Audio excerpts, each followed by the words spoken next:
Assalamualaikum warahmatullahi wabarakatuh.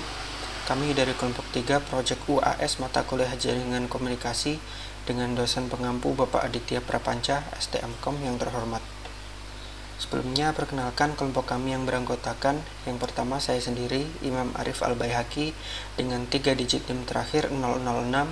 Yang kedua Taufik Nur Rahman dengan 3 digit NIM terakhir 019.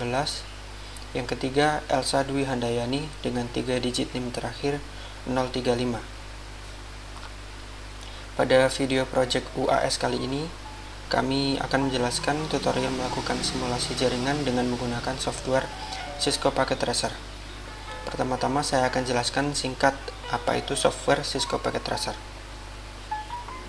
Cisco Packet Tracer merupakan sebuah aplikasi simulasi jaringan. Dalam paket tracer ini, kita bisa mengenal macam-macam device yang dipakai dalam merancang sebuah jaringan, mulai dari router, switch, konektor, end device, dan lain-lain. Terlebih lagi, kita bisa juga merancang sebuah simulasi jaringan, baik LAN, WAN, MAN, ataupun wireless. Terdapat dua macam workspace pada paket tracer. Yang pertama ada logical workspace, yang mana ini merupakan lembar kerja utama untuk simulasi pembangunan jaringan. Pada logical workspace ini lebih ditekankan ke konsepnya. Yang kedua ada physical workspace. Physical workspace lebih ditekankan pada tampilan fisiknya. Kita bisa seolah-olah membangun jaringan dalam skala sebuah area atau komplek hingga skala terkecil langsung pada device. Untuk simulasi jaringan pada video kali ini akan digunakan logical workspace. Baik, langsung saja. Pertama-tama kita akan gunakan dua router, yang mana router ini memiliki fungsi sebagai penghubung dua atau lebih network pada suatu jaringan yang berbeda. Kemudian kita masukkan 3 switch yang nantinya akan berfungsi untuk meneruskan paket data apa saja tanpa melakukan proses routing, namun kita tetap masih bisa untuk memanagenya. Selanjutnya kita letakkan 3 PC di dekat switch 0 dan kita letakkan satu server di sini dan masukkan PC yang keempat di dekat switch 2. Kemudian kita sambungkan masing-masing PC 0, 1 dan 2 ke switch 0 dan switch 0 akan dihubungkan ke router 0. Tentunya router 0 akan berhubungan dengan router 1. Tidak lupa juga server dihubungkan ke switch 1 dan kemudian dihubungkan ke router 0 yang sebagai jalan dari PC 0, 1, dan 2. Kemudian PC yang keempat disambungkan ke router 1 melalui switch 2. Selanjutnya kita set IP pada router, server, dan masing-masing PC. PC 0 dengan IP 10.10.0.2, PC 1 dengan IP 0.3, PC 2 dengan IP 0.4, dan server dengan IP 192.10.0.2, PC 3 dengan 128.10.0.2, lalu router 0 dengan IP 1.0.0.1, router 1 dengan IP 1.0.0.2. Langkah selanjutnya kita akan konfigurasikan IP dari PC 0 dengan cara double klik pada PC 0 dan di pojok kanan atas akan muncul tulisan PC 0 siap. Kemudian kita klik dan kita masuk pada desktop, IP configuration, dan kita atur IPv4 address sesuai dengan yang kita ketik di awal tadi. Kemudian subnet mask akan terisi secara otomatis. Kemudian kita set default gateway 10.10.0.1, kemudian kita close dan kita atur juga PC satunya dengan angka yang sama seperti pada PC 0. IPv4 address diisi sesuai yang kita ketikkan awal tadi. PC 2 juga sama dengan start PC 1 dan PC 0. Dan kita close. Dan untuk router kita double klik juga, kemudian masuk ke config, Pada bagian interface, masuk ke fast Ethernet 0/0 dan port kita on-kan. Atur IPv4 address 10.10.0.1, maka subnet mask akan otomatis terisi. Kemudian kita close. Selanjutnya konfigurasikan juga servernya. Masuk ke desktop, IP configuration, ketikkan IPv4 address sesuai dengan IP yang diketikkan tadi pada server 0, 192.10.0.2, dan default gateway-nya 192.10.0.1. kemudian kita close. Masuk lagi ke router 0, kemudian pada config kita atur interface-nya, masuk ke fast Ethernet 1/0, on-kan port status, atur IPv4 address dengan default gateway dari server 0, lalu masuk ke serial 2/0, set on port statusnya, lalu masukkan IPv4 addressnya sesuai dengan IP router 0 yang kita atur di awal tadi, yaitu 1.0.0.1. Lalu masukkan IPv4 address dari fast Ethernet 0/0, fast Ethernet 1/0, dan serial 2/0 ke rip routing untuk di add.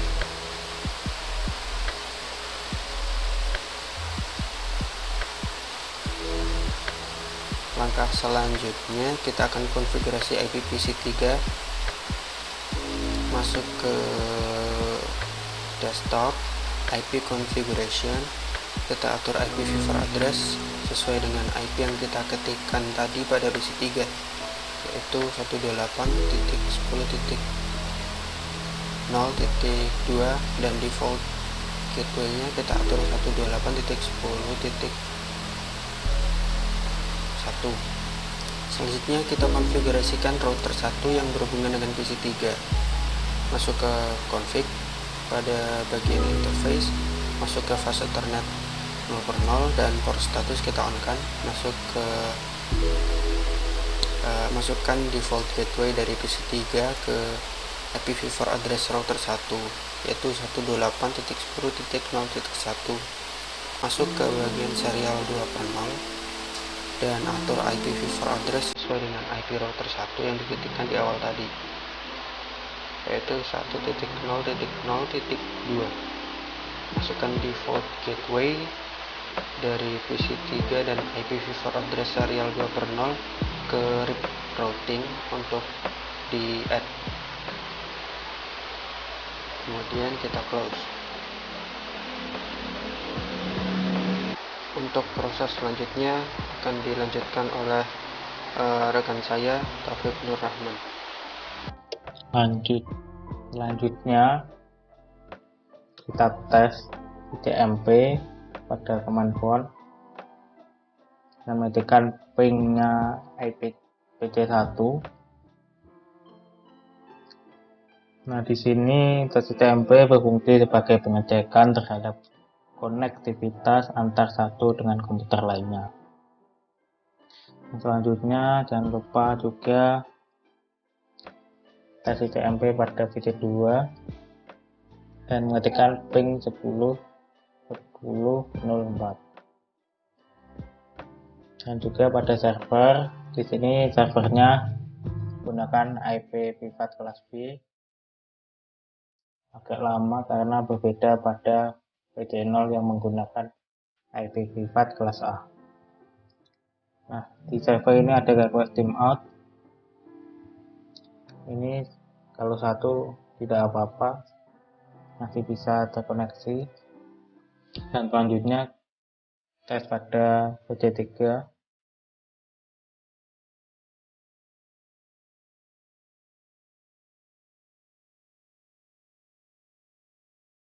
Nah, lalu kita cek lagi.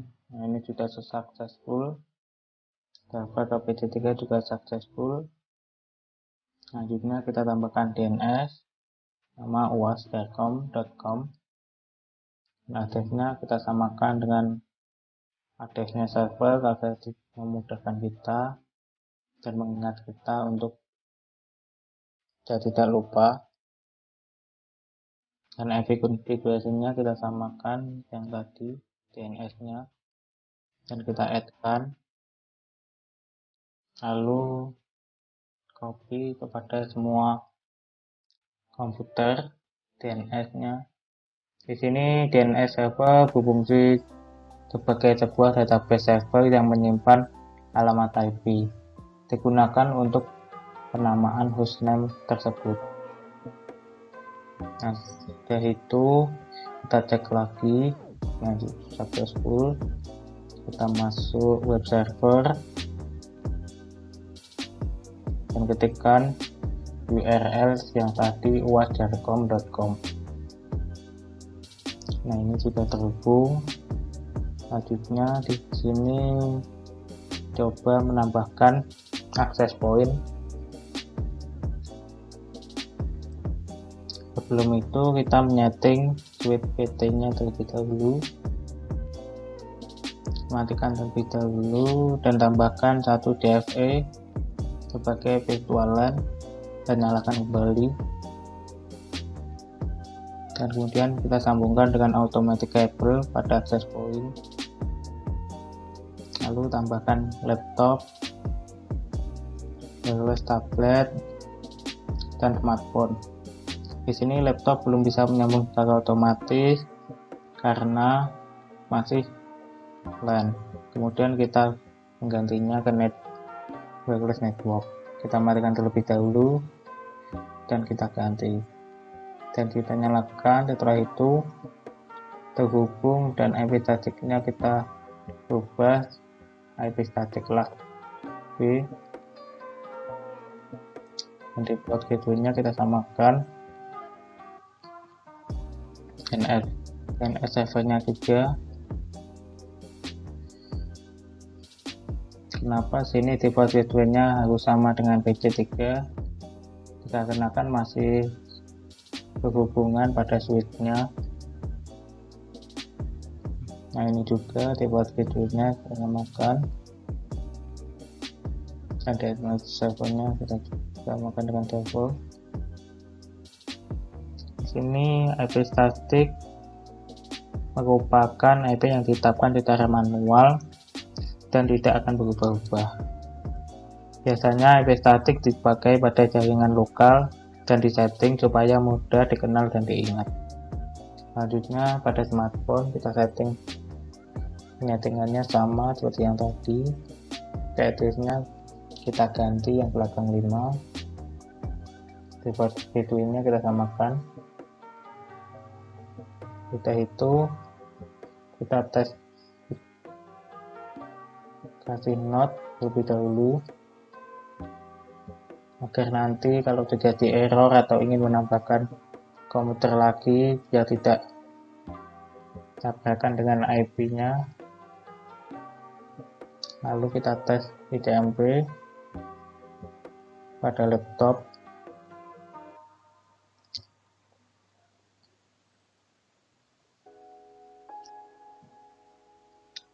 Dan terhubung. Kemudian pada tablet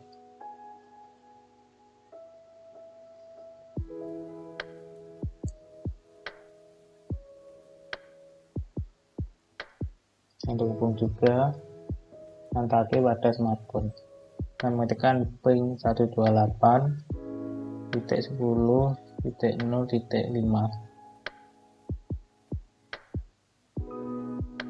Terhubung juga. Selanjutnya access point. Jika ingin mengganti nama di sini juga bisa pada access point dan menambahkan password. Tapi di sini kami menggunakan default aja biar memudahkan. Assalamualaikum warahmatullahi wabarakatuh. Perkenalkan, nama saya Elsa Dwiandayani, NIM 19051397035. Kali ini saya akan melanjutkan presentasi dari teman saya tentang simulasi jaringan topologi. Di sini setelah semua terhubung, selanjutnya kita tes pengiriman dari server PT server 0 ke smartphone PT, lalu dari server PT ke tablet PC. Kita lihat di tabel bawah terlihat bahwa statusnya successful. Lalu untuk HTTP kita beri nama URL-nya yaitu uasjarkom.com. Lalu setelah itu kita klik server PT. Di sini kita klik bagian service guna untuk mengganti web server dari yang awalnya Ciko Packet Tracker, kita ubah menjadi uasjarkom. Begitu juga pada bagian selamat datang. Di sini terdapat tulisan Cisco Packet Tracker, kita ubah sama halnya seperti uasjarkom. Kita lakukan hal yang sama. Setelah itu kita simpan yes, dan kita klik laptop PT, kita lihat di URL-nya, kita lakukan hal yang sama yaitu uasjarkom. Demikian presentasi dari kelompok saya. Terima kasih atas waktu dan perhatiannya. Wassalamualaikum warahmatullahi wabarakatuh.